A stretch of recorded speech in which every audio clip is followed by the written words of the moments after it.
مساء الخير. مشهد جديد من إبداع خلق الله. أكيد شفت المشهد ده كتير وكنت مستغرب زيي وهتتجنن.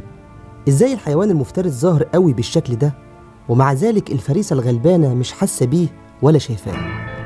الموضوع بسيط ومعقد في نفس الوقت. بسيط أول ما هقولك، لكن معقد لأنه زيه زي أي نظام غذائي في الهرم الغذائي اللي موجود في الكون.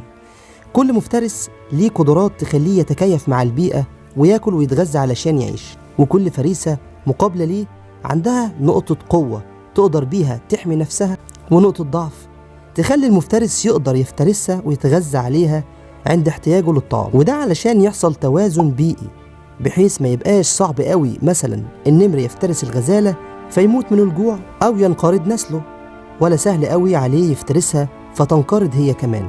علشان كده هتلاقي النمر مثلا أو الأسد بيتمشى وسط الخضرة والشجر بطولة